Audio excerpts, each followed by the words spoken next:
l'idée Ouais. du départ du film, c'est un remake d'un film coréen Japonais. Japonais. Ouais, de Nakata, qui est le réalisateur, un très grand réalisateur de films de genre, qui a fait The Ring, entre autres Dark Waters et ces films-là. Et c'est un film un peu, entre guillemets, mineur de ce metteur en scène, qui est pas sorti en fait en salle en France, ni en Europe, il me semble. Et que je ne connaissais pas, mais en fait en 2011, j'ai un producteur américain que je connais, qui est un producteur américain qui travaille beaucoup avec Universal Pictures, qui a appelé mon producteur et moi-même pour nous dire, voilà, j'étais à quelques semaines du tournage de ce film, il y avait un casting ahurissant, et pour des histoires de production et de financement, et il a dû tout arrêter vraiment à quelques semaines parce que le film était trop sulfureux, ambigu pour Universal aux États-Unis. Et il nous a demandé si on voulait lire le scénario, éventuellement récupérer les droits pour en faire une adaptation française, chose que nous avons fait dans l'ordre.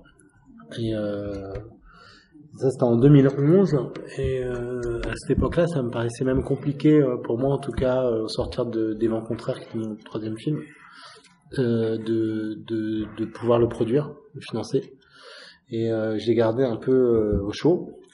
Et j'ai eu l'opportunité de faire Yves Saint-Laurent, puis la série Versailles. Et en fait, en faisant la série Versailles, j'y ai vu des ponts avec ce scénario que j'avais de côté, dans la mesure où les deux sont des projets où j'ai pas initié l'écriture et où en même temps, ce qui m'a intéressé, c'était le côté double des projets, c'est-à-dire pour Versailles, c'était une série historique, mais en même temps, il y avait pour moi, j'ai l'impression de faire un film de gangster, en gros, parce que c'est des intrigues de cour, presque de mafieux.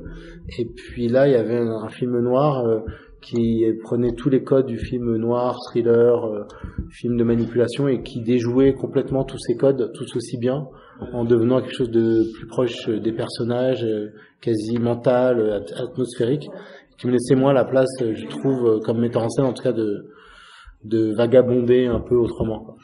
Donc j'ai récupéré ce scénario et je me suis attelé à son adaptation française, vraiment sortir du tournage de Versailles. Et au niveau du casting, c'était très écrit, entre guillemets, parce qu'il y a beaucoup de contre-emplois, notamment Charlotte Lebon et Kevin Cotin. Ça s'est passé comment au niveau même du bus? Enfin, ça s'est passé comment? Ils étaient déjà choisis? Non, du tout. C'était l'envie de travailler déjà avec eux, parce que c'est des acteurs que j'aime beaucoup. Je parle surtout de Romain et de Charlotte, parce que Camille, je la connaissais pas. Camille, je l'ai vue en essai et elle a fait des essais incroyables, enfin formidables. Hein. Mais je suis pas surpris parce que c'est quelqu'un qui a fait 15 ans de théâtre, quoi, avant de faire des comédies avec lesquelles elle s'est illustrée. Mais elle est capable de tout jouer, en fait. C'est une vraie comédienne. Charlotte, j'avais pensé à elle assez vite, assez immédiatement, parce que j'avais besoin, j'avais déjà travaillé avec elle sur Yves Saint-Laurent et j'avais vu la capacité incroyable qu'elle avait à la fois à être sublime, inaccessible, comme ça on imposait vraiment à l'image énormément de par son physique et ce qu'elle peut représenter, et puis en même temps d'être la connaissant un peu, d'être cette fille un peu girl next door, ce côté un peu sympathique justement qu'elle a dans la vie. J'avais besoin d'une fille qui puisse et avoir ce truc un peu Hitchcockien, froid, distant, une espèce de beauté inaccessible et une figure de cinéma, parce que c'est un film un peu hommage au cinéma de genre, et en même temps d'avoir un personnage multifacette qui puisse être aussi une femme victime et voilà. Et Romain, j'avais vraiment envie de le voir là-dedans. Il a accepté. J'étais assez surpris au début parce que je me disais qu'en effet, je l'avais jamais vu dans ce type de rôle et que c'est ça justement qui m'intéressait, de le voir dans un rôle de garagiste, manuel, un peu terrien, rustre, taiseux.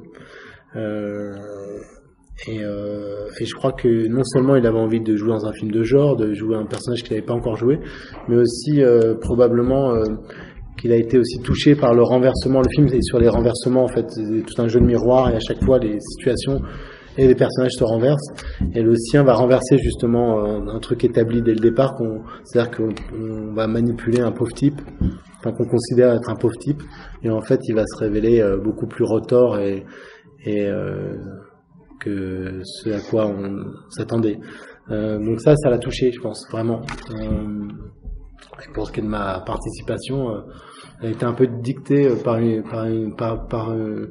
notre premier rendez-vous avec Romain autour du film où lui expliquant que justement que je travaillais sur des jeux de miroir, que je cherchais un acteur un peu sensiblement du même âge que lui et qu'on puisse presque confondre physiquement parce qu'il y a tout un jeu de double.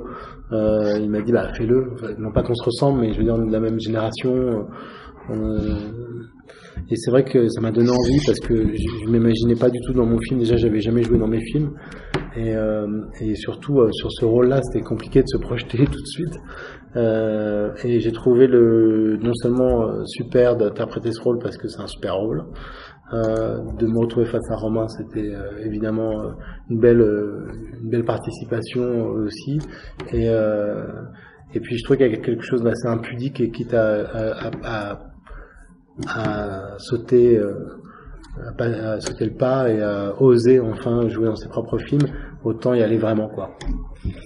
C'était pas trop dur justement de s'auto-diriger? J'ai pris avec moi un camarade de jeu qui est un acteur que j'aime beaucoup, qui s'appelle Jean-Édouard Bosdiac, et qui a joué dans mes films, qui a joué dans Des Vents Contraires. Il avait un rôle de flic dans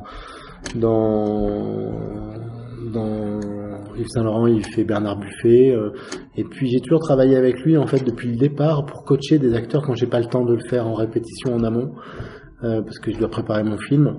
Et il avait coaché entre autres Charlotte Lebon sur Yves Saint Laurent. Et là, je lui ai demandé d'être là les jours où j'étais sur le plateau, où j'avais pour gagner du temps en fait, pas tellement pour me diriger au fond, mais pour qu'on puisse valider ensemble les bonnes prises et sans que j'ai à les vérifier, à arrêter toute une équipe, parce que comme c'est un tournage qui a été très compliqué à financer aux États-Unis, mais en France ça n'a pas non plus été simple, donc en fait on avait peu de temps de tournage. On avait pas avoir des moyens, j'ai dû rogner sur mon temps de tournage et je voulais pas en perdre à tout stopper juste pour vérifier si j'étais bien en telle ou telle prise. En plus, je trouve ça très déstabilisant en temps réel. Et, voilà, j'ai trouvé cette méthode-là. Quelles étaient vos notes d'intention par rapport à un tel projet? Est-ce que c'est un remake vers quoi vous vouliez amener le film? Quelle réaction du public vous ferait plaisir? Et quels étaient vos modèles peut-être aussi? Ouais, les modèles, moi je suis nourri de vraiment pétri de cinéma quel qu'il soit, donc j'ai pas vraiment à proprement dit de modèle, mais c'est vrai que ce scénario renvoyait déjà des références très concrètes. On pense à Vertigo quand on pense à Iris, au personnage d'Iris, on pensait à Body Double de Brian De Palma quand on voit ce jeu de double, etc. Après je dirais que j'attendais pour ce qui est du public et on sait pas trop quand on fait un film, on espère évidemment qu'il puisse parler au plus grand nombre.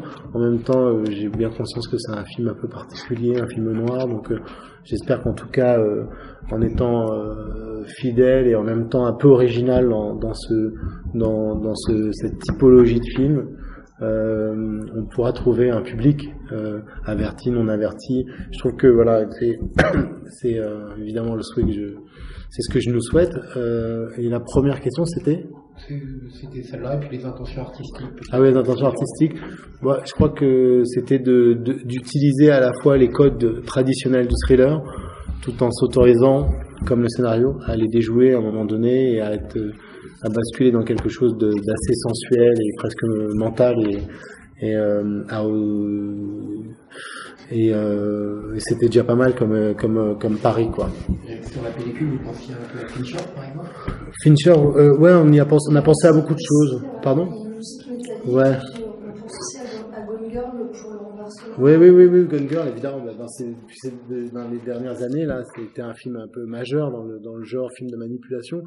Fincher, on a pensé avec mon chef opérateur sur les tonalités un peu vertes, froides qu'il peut y avoir à certains moments. C'est vrai que quand on regarde le film, moi je m'en étais même pas vraiment aperçu la première fois, mais il y a quelque chose de très froid tout le temps.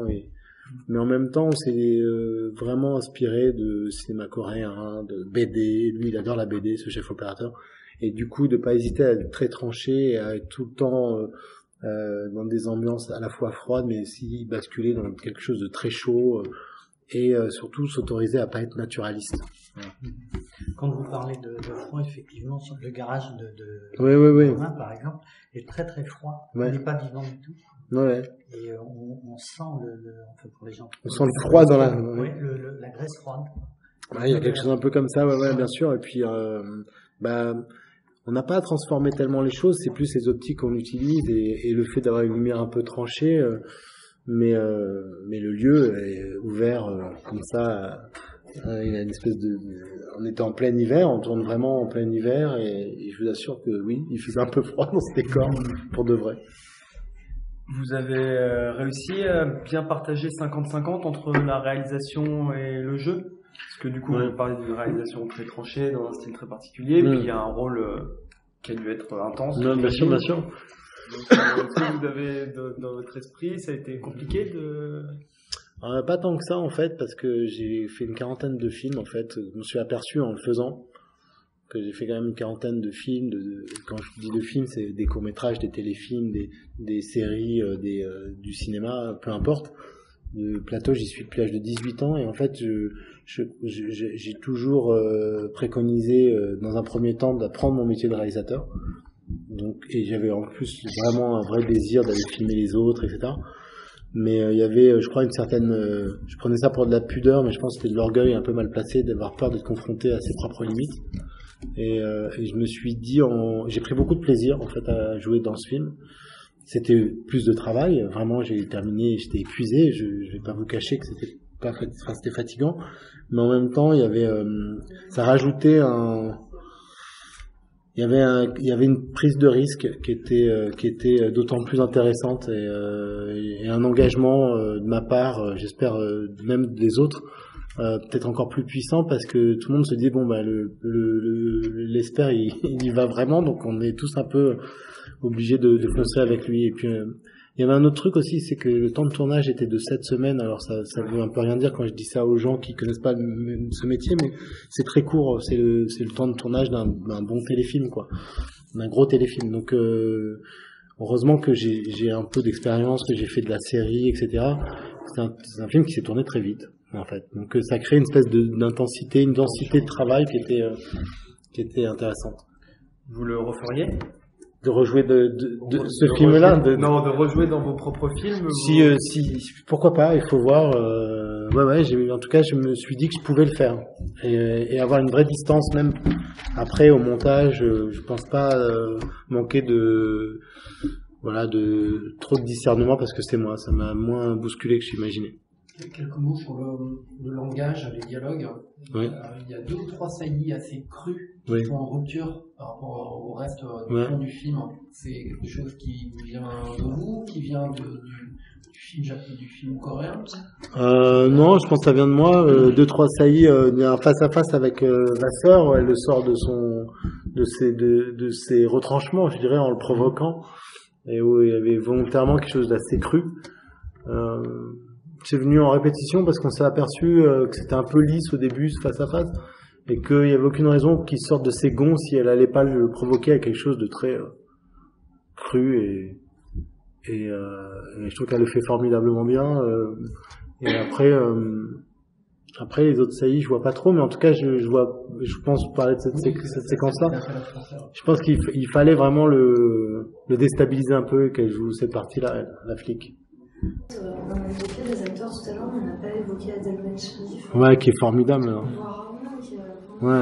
Qui était dans Des hommes et des dieux, d'un prophète. C'est un vrai second rôle. Alors moi j'ai une histoire très personnelle à Adèle, c'est que c'est un ami de très longue date et je l'ai connu. Il était serveur. On avait 20 ans. Et on fait partie de la même bande de copains et je savais même pas qu'il allait être un jour acteur. Et on s'est connus, on était comme qui dirait dans la galère. Donc j'étais content de lui offrir un rôle et de le retrouver. C'est un frère. Ça a dû être dur d'écrire une adaptation française d'un remake américain d'un film japonais.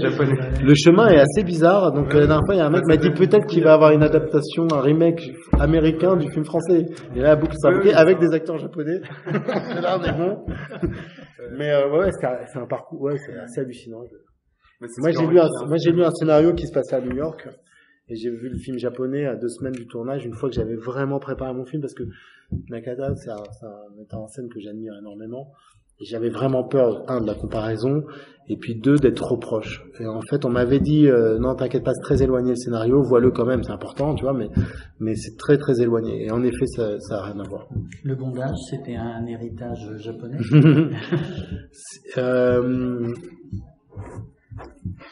Non. Vous avez pris des cours, non? Moi, non, mais Charlotte, oui.